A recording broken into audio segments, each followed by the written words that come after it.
Hey gang! In this little video I'll show you the so-called natural beauty of Pamunkkale. I uncovered some evidence that it's not that natural. It is still an amazing place to visit, but I'll show you what it really looks like in 2024.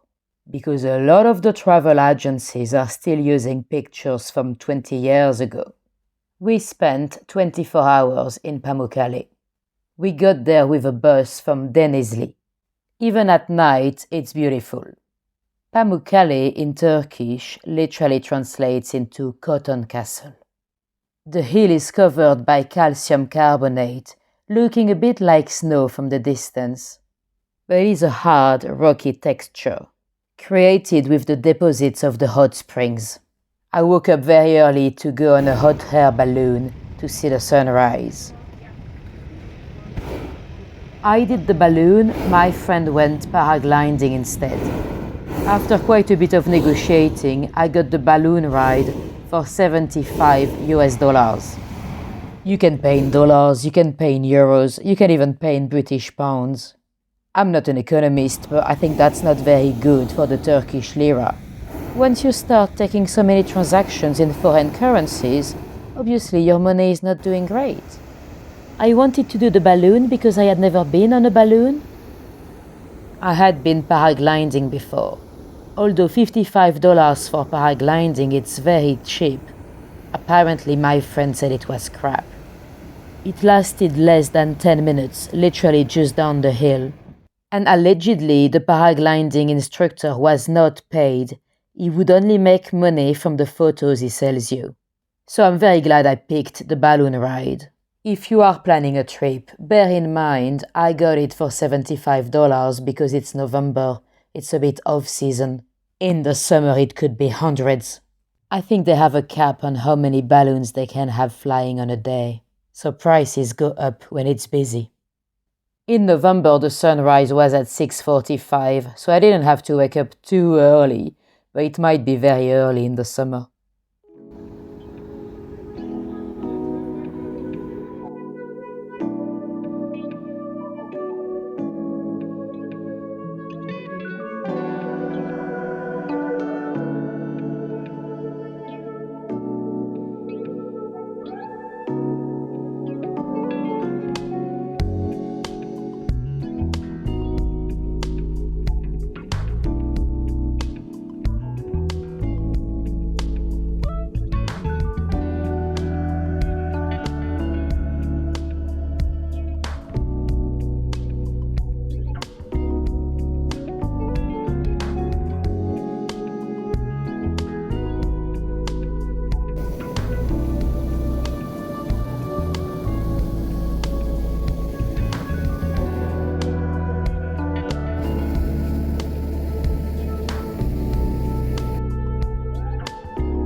The balloon ride takes you right above those little calcium limestone formations.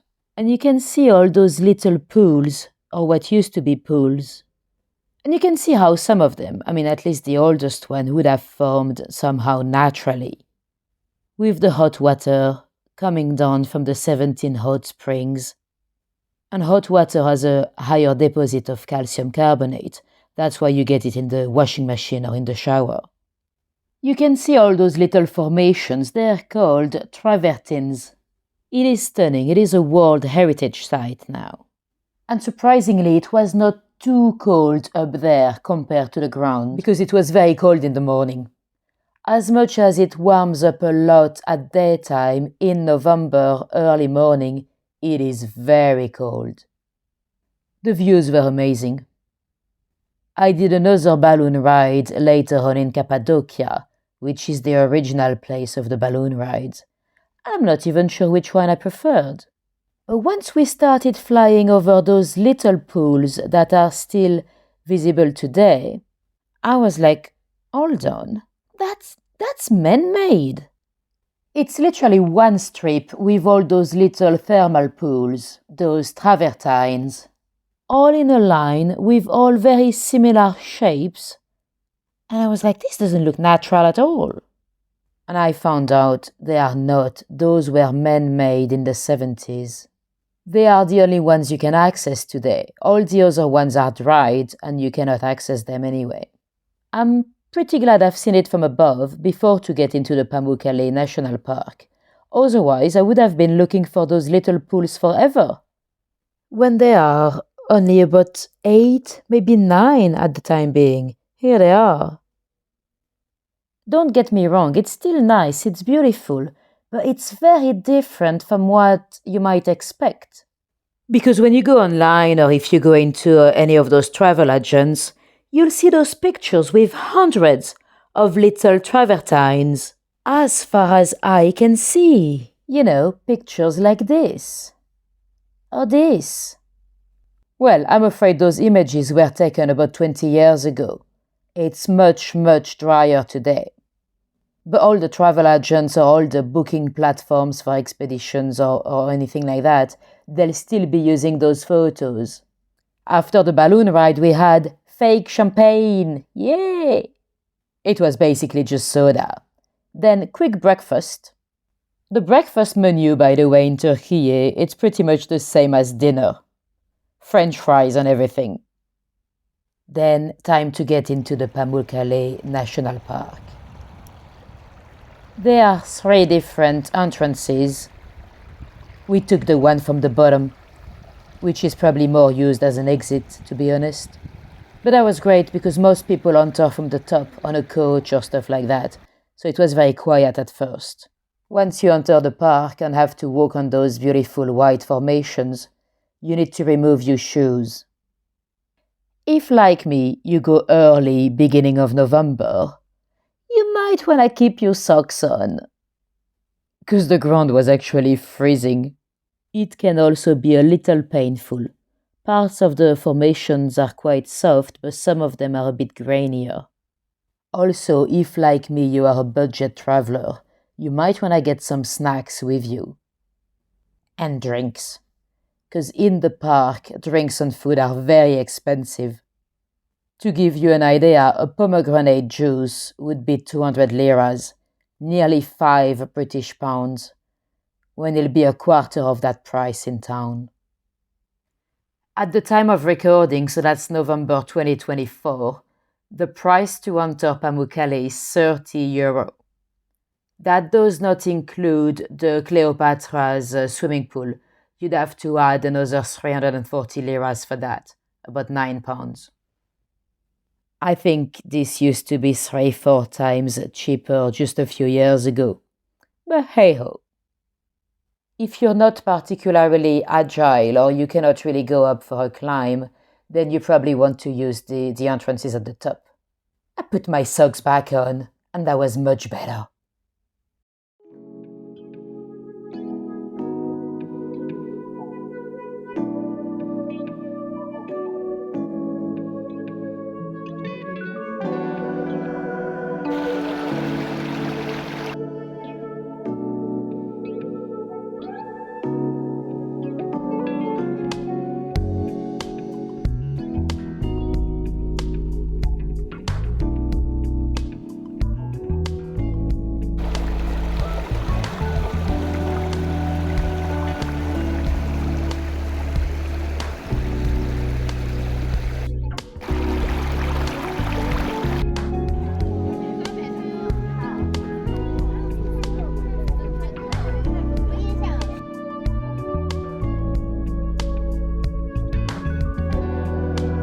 The 2 first pools at the top are the ones that are busy.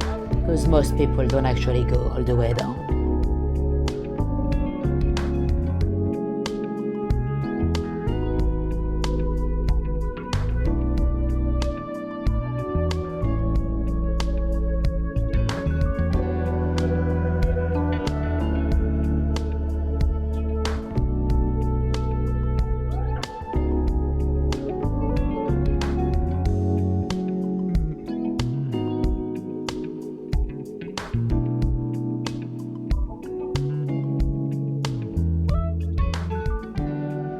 We went to explore a bit further, mainly because my friend was still looking for the other pools, when I knew they didn't exist, because I had seen everything from above, from the air balloon, and I could see how dry it was.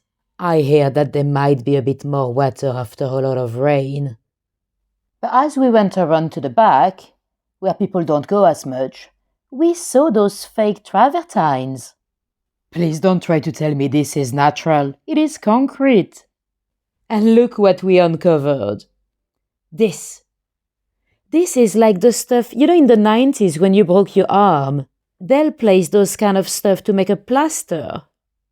I could be completely wrong, but it does look like they're building those concrete travertines and then placing this type of fabric to absorb all the calcium.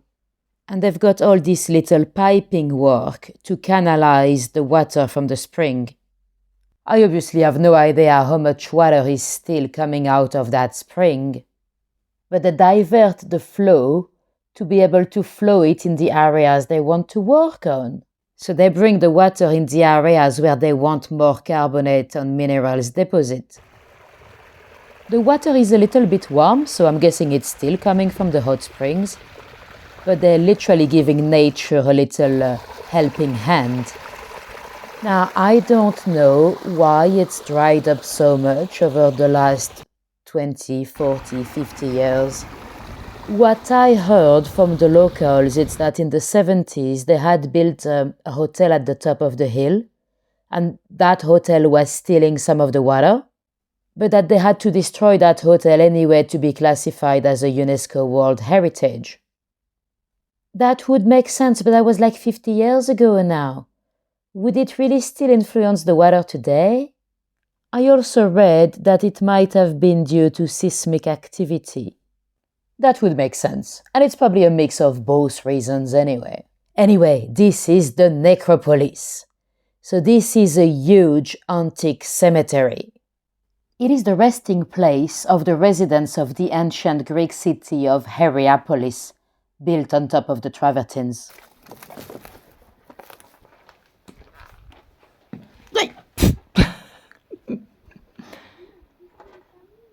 This was the sound of me bumping my head on the ceilings of the mausoleum.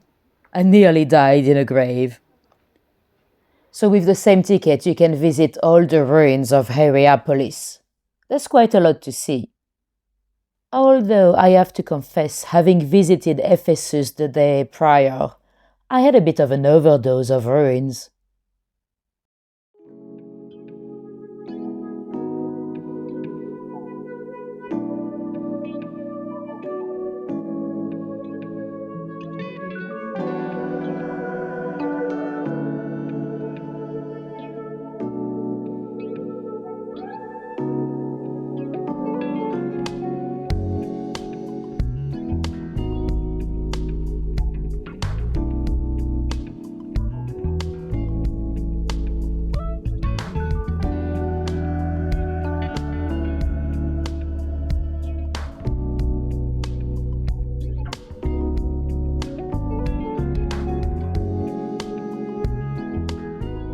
Hierapolis was used as a spa town since the 2nd century BC. A lot of people moved here to spend their last years like some kind of a retirement town. So they'll enjoy those little thermal pools, those little travertines, and they'll die here. That would explain why the cemetery is so big. Hierapolis would translate into Holy City. It is the birthplace of the philosopher Epictetus. It is said that bathing into the springs here, it's like bathing in hot champagne. There is a bit of carbon dioxide gas in the water. We are now in the latrines, the public toilets. Imagine how many people have taken a poo here over the years. You can still see traces of the canal works, those little pipes to drain the dirty water away.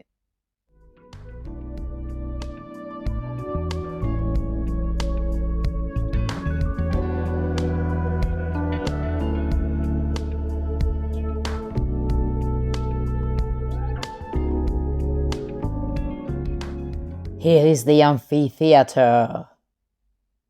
In the 7th century, the city was destroyed by Persian attacks, plus an earthquake. We are now by the Cleopatra pool. Now, this is a modern complex. This pool is artificial, but it was built on a site where people have been bathing for centuries. It is not included in your ticket. You'd have to add about 10 euros to swim in it.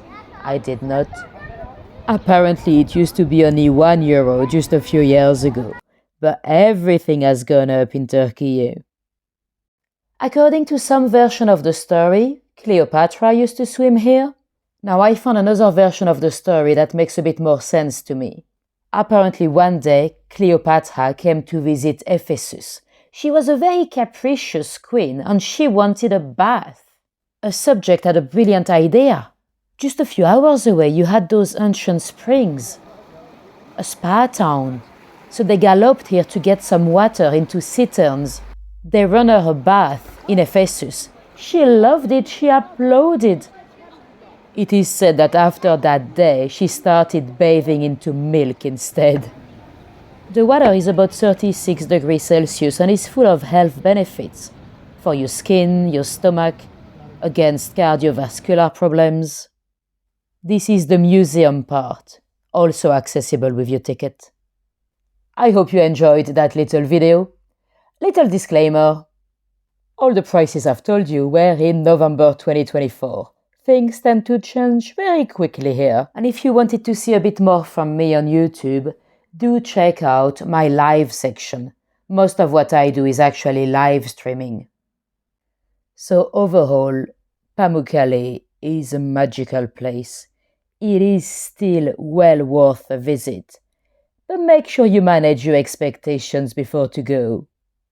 Time for a bit of food, a pide, the Turkish pizza, and a pomegranate juice, before to jump on a coach towards our next location, Cappadocia.